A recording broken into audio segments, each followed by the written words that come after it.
कहानी शुरू होती है एक बयान से जिसने सोशल मीडिया पर तहलका मचा दिया।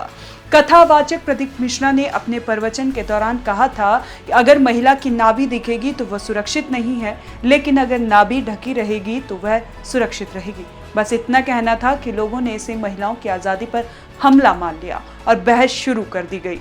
किसी ने कहा यह महिला की स्वतंत्रता को सीमित करने वाली सोच है, किसी ने कहा यह पितृसत्तात्मक मानसिकता है, किसी ने कहा कि साधु संतों को आखिर महिलाओं के कपड़ों पर क्यों चर्चा करनी चाहिए। सोशल मीडिया पर ट्रोलिंग शुरू हो गई, मीम्स बने, वीडियो कटे और बयान आग की तरह फैल गया। लेकिन फिर प्रदीप मिश्रा ने एक टीवी कार्यक्रम में आए और उन्होंने सफाई दी।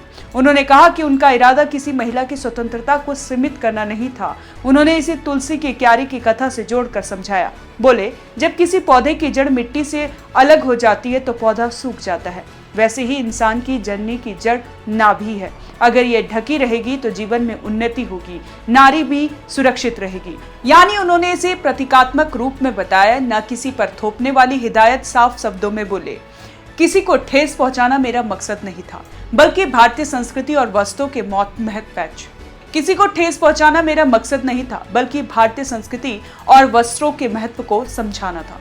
उन्होंने आगे कहा कि भारत की परंपरा में पहनावा हमेशा मर्यादा सभ्यता का प्रतीक रहा। उदाहरण भी दिए साड़ी का। बोले कि जब हमारे नेता अधिकारी विदेश जाते हैं तो उनका स्वागत अक्सर साड़ी पहनकर किया जाता है, क्योंकि ये हमारी संस्कृति का हिस्सा है।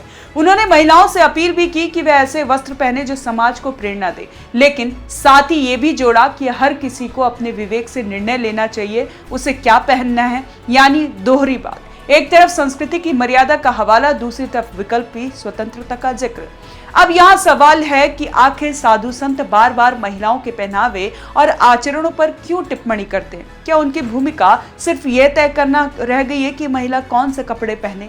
ये वही संत हैं जो कहते हैं कि हम समाज को दिशा दिखाते हैं, और सच भी है।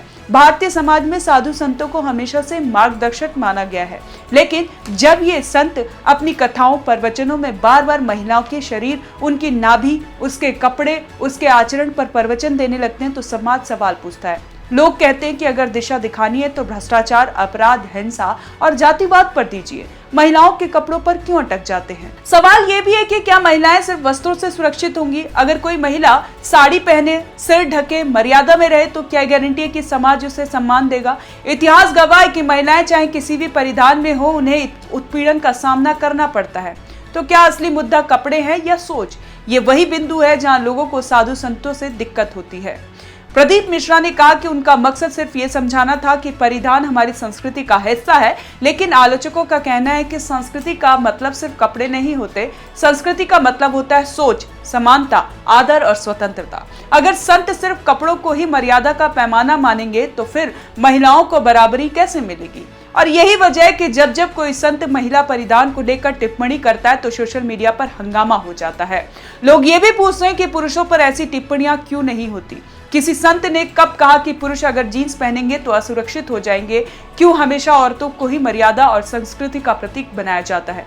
क्या संस्कृति सिर्फ महिलाओं के कपड़ों में बसती है, पुरुषों के व्यवहार में नहीं? अब देखिए, प्रदीप मिश्रा ने साफ कहा कि मेरा मकसद किसी पर नियम थोपना नहीं था, लेकिन बात यह है कि जब संत कोई प्रवचन देते हैं तो उनके अनुयायी उसे आदेश की तरह मानते हैं। तो अगर आप कहेंगे कि नाभि ढकी होनी चाहिए तो आपके अनुयायी इसे नियम समझेंगे, ना कि प्रतीकात्मक कथा। और यहीं पर विवाद शुरू होता है। असल मुद्दा यही है कि साधु संत समाज के लिए आईना बन सकते हैं अगर वे अपनी कथाओं में ये समझाएं कि समाज में समानता कैसे लाई जाए, अपराध से कैसे लड़े, शिक्षा कैसे बढ़े, तो लोग उन्हें ज्यादा गंभीरता से सुनेंगे। लेकिन जब वे महिलाओं के कपड़े, उनके शरीर, उनकी स्वतंत्रता पर टिप्पणी करते हैं तो उनकी बातें समाज में विभाजन पैदा करती है। और फिर सवाल उठता है, क्या साधु संत महिलाओं को लेकर इतने ऑब्सेस क्यों रहते हैं? तो दोस्तों, कहानी यही है। प्रदीप मिश्रा का बयान आया, बवाल मचा, फिर सफाई आई और अब भी बहस जारी है। एक तरफ संत कहते हैं कि वे संस्कृति और परंपरा का महत्व समझा रहे हैं, दूसरी तरफ समाज पूछता है कि संस्कृति सिर्फ महिलाओं के कपड़े नहीं बल्कि सबकी सोच में होनी चाहिए। सवाल बड़ा है, क्या महिलाओं की मर्यादा उनके वस्त्रों में तय होगी या पुरुषों की नजरों से?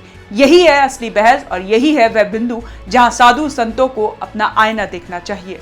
कैसी लगी आपको ये जानकारी? आप हमें कमेंट कर जरूर बताएं और आप ये भी बताएं कि साधु संतों का जो ये बयान सामने आता है वो समाज की किस दिशा को तय करता है।